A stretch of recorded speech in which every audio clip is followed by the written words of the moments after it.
Thank you. And I should just inform you that you have a little bit more time because we were ahead of schedule. So take your 20 minutes. Okay. Thank you. So I think we're off to a very good start. We've had two really inspiring presentations, and I see the whole day as sort of piecing together a puzzle with complementary perspectives and input. So I'll keep us moving in that direction, and I'm glad to say that I can reconnect with some of the points that have been made already, and I'm sure that others can keep connecting through the rest of the day. I will try to do this around three key questions. So I'm asking three questions, and the first one is this very fundamental one. We've had some answers already, but I think it's a useful analytical question to keep coming back to. So why do people make these dangerous journeys to Europe by boat? And of course, we can talk to individuals like Cindy did, which will give us sort of the in-depth perspectives of people's experiences. And we can try to draw conclusions from the big picture as well. And one way to access the big picture, of course, is to ask, where did these people come from? So this is a map showing last year's arrivals by boat. The 10 largest nationalities, but the third one is actually the large group of Africans who haven't been identified as citizens of a particular country. So we see Syria being big, but not more than a third of the total. So this tendency to immediately link the current crisis to Syria is a little bit misguided. Not only because it's been going on for much longer than the Syrian conflict, but also because even now, Syrians are, after all, a minority of the total. And I think this also illustrates the diversity of situations that people leave. If we relate this to the population size of the countries that people are moving from, we see how tiny Gambia is actually responsible for a large number of people crossing. These trends fluctuate quite a lot. So I've added to this map the 9 other countries that have been on the top 10 list during the past 5 years. And there we see even greater diversity. Côte d'Ivoire, Ghana, Bangladesh, Pakistan, Iraq, Tunisia, Albania, Morocco. All of these have at some point during the past 5 years been among the top 10 arrivals. So I think it's true to say that these are definitely mixed flows in different respects, not only with respect to our own legislative and administrative categories, but also in terms of the situations that people leave and the routes that they take. So is there any common element that we can point to across all of these diverse situations?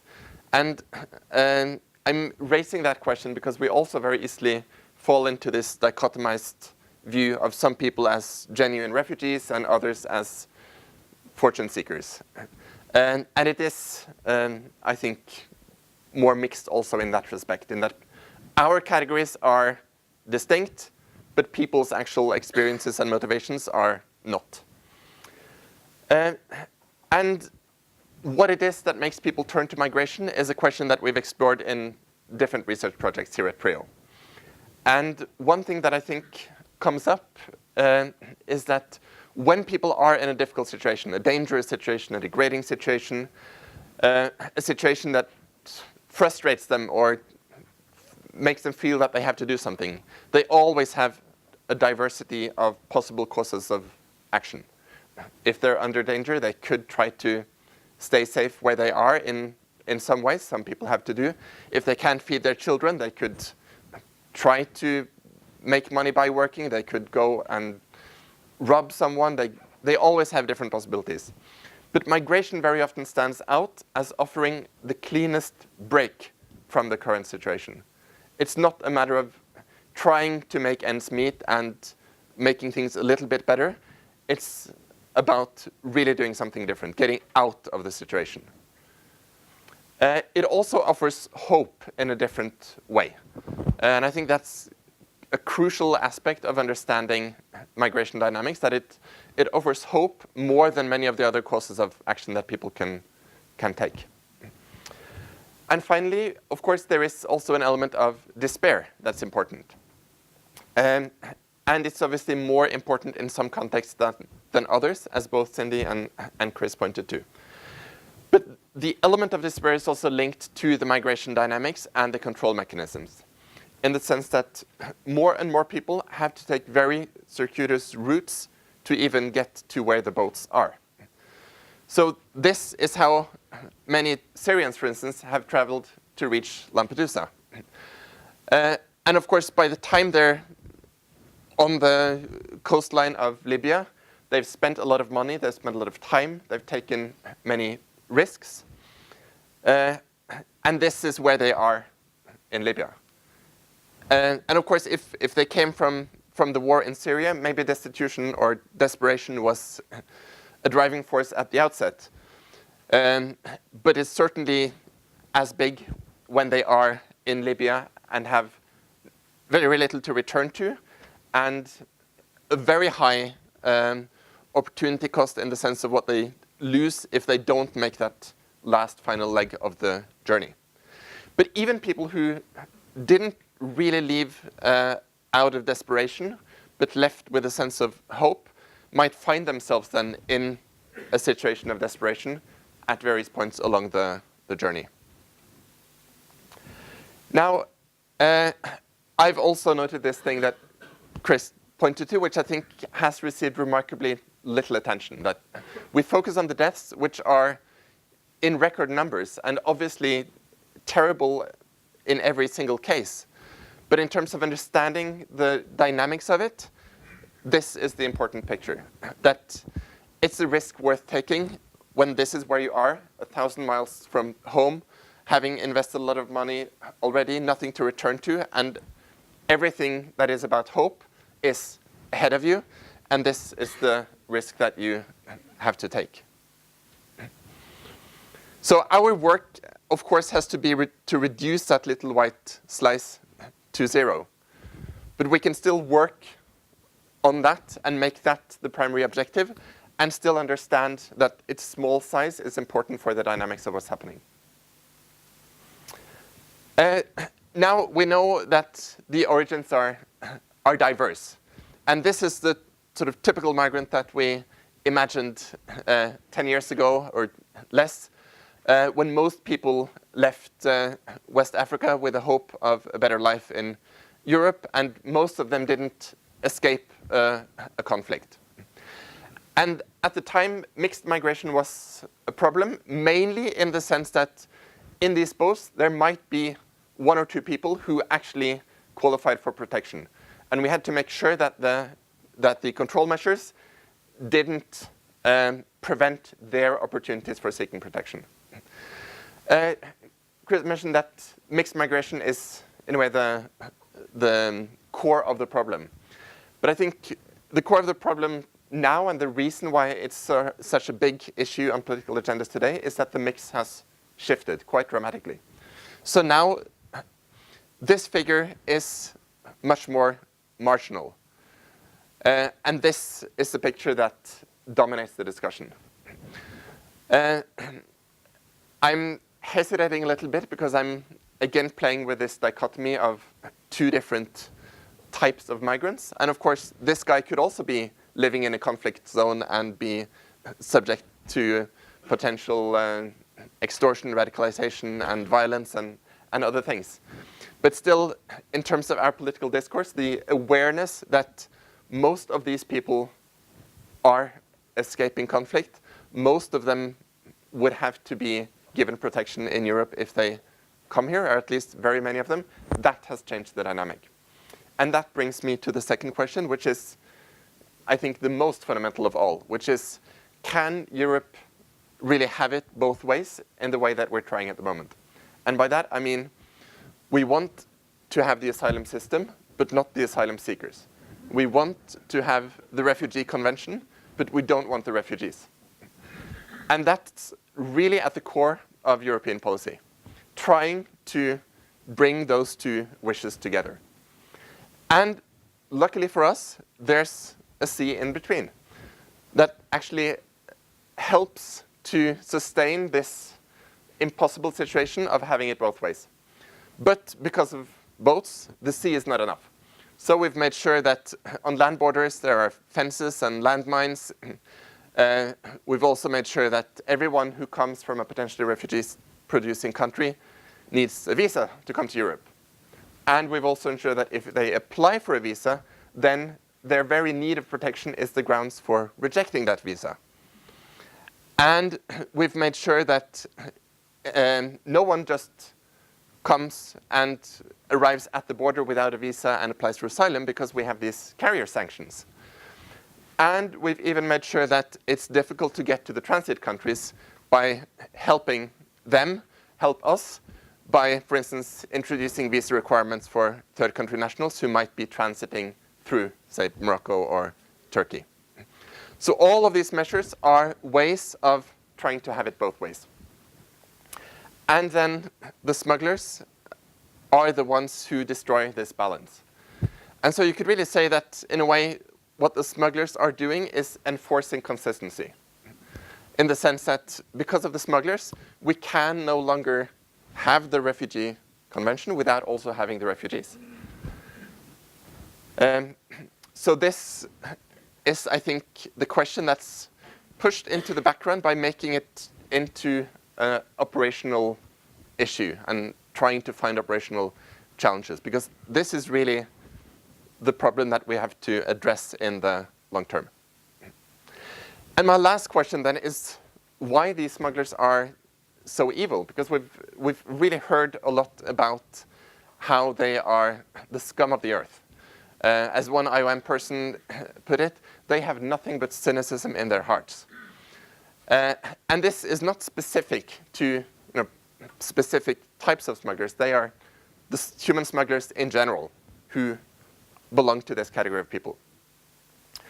And it's not just a matter of scapegoating. That's too simple a term, because there's more of a dynamic involved here, and I'm trying to map it out to explain what I think is going on. I think it all starts with this call for action that you pointed to at the opening, that no action is not an option. So we can imagine European leaders meeting, and I'm sure the number one point in their head is that we have to come up with something. And of course, the alternatives are not that many, at least not the politically viable ones. So then the easiest action is to fight human smuggling. And that's really propelled also by this lack of alternatives. Because what we could think of as alternatives, providing safe routes, or just sending them all back, or doing as Thailand has done recently and refuse to relate to them, all of those things are politically impossible in one direction or the other. And then when you have to do something and you can't do this, then you can do that. But this is much more effective if you at the same time demonize these smugglers and show that they are really subhuman. They are, as our current Prime Minister put it about 10 years ago when she introduced the current legislation that we have, human smuggling represents, cynical exploitation of people in need. Well, it can do that, but it also enables those people to seek protection. But this demonization of the smugglers is a consistent feature, and it's unfortunately supported by the media very often, in the sense that all these stories about what's happening become so much more exciting, readable, when you have these stories about the horrible human smugglers who do terrible things and earn enormous amounts of money. And I haven't done a proper discourse analysis of it, but I would love to see how every characteristic is turned against the smugglers. So if the boats are small, the smugglers are sending people out on tiny boats.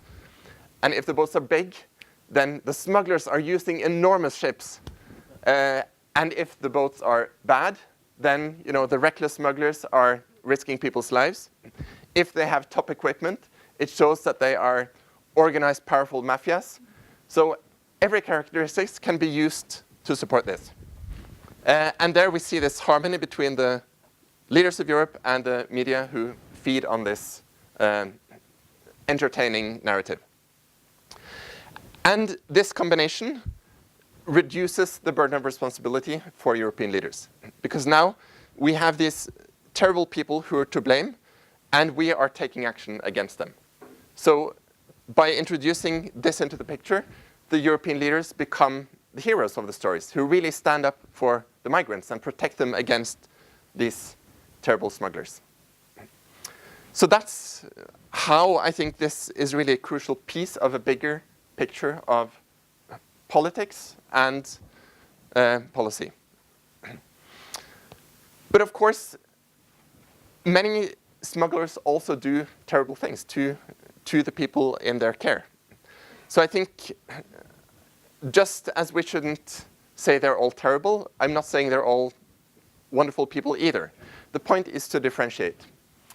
And that's not something that European policymakers are good at the moment.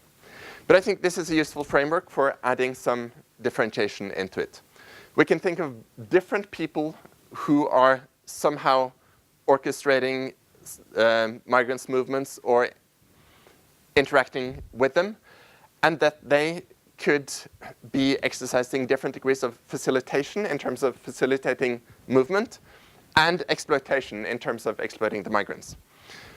And in a way, the typical human smuggler that we think of is to some extent doing both, in the sense that they put migrants on a boat to Europe that will most likely take them to Europe and provide them with protection. But they charge enormous amounts of money, and they don't ensure security on board. So in that sense, you could say that it's exploitative because they see this as a money-making opportunity. But of course, you should also think of the incentives the smugglers have, and we keep hearing that it's a low-risk, high-gain business model, but that's not actually so in the Mediterranean. If a smuggler decided that, I really have to take care of my passengers, I will guide them safely through shore and hand them over to Italian authorities, then he would risk 10 years in jail. Why would he do that instead of escaping on a small vessel along the way? So we have these smugglers who are perhaps doing both. And then we also have people not responsible for the big numbers that we're seeing now, but still part of the picture, who just help others. And they are also struck by the same legislation that we have. So even if you help a refugee enter Europe and you're not making money from it, you would be convicted of human smuggling. And finally, another piece of the picture that I'm glad you mentioned, which is virtually absent from European policy, is all the people who only exploit migrants and don't facilitate their movement in any way. And of course, the people who kidnap, especially Eritreans, but also other groups in North Africa, are the primary example of this group. And that's something we also see, for instance, in Mexico and southern US, where some of the children that we read about last year who came from Central America in large numbers and successfully entered the US were kidnapped inside the US and held for ransom from relatives in other parts of the US. So there are a lot of dangers to migrants that are caused by people who are in no way human smugglers and who are not facilitating their movement, but who are only exploiting them. And that's where our attention should also be. So I'll end by bringing us back to the title of the seminar and try to relate this to what we are doing and could be doing. And of course, humanitarian crisis is a strong word, or a strong term. So, you would think this is really where we should address our policies. And as State Secretary said, this should be our primary objective, to save lives and to take humanitarian responsibility. But I think primarily because of the dynamics of how the smugglers are placed in the picture and how we're meeting the challenge, this is not where the attention is, but instead the policies are doing this. So by blocking the smuggling routes, we're not really solving the problem, but it's no longer on the doorsteps of Europe. And that's really the dangerous aspect of the dominant line of policy that we see at the moment. Thank you.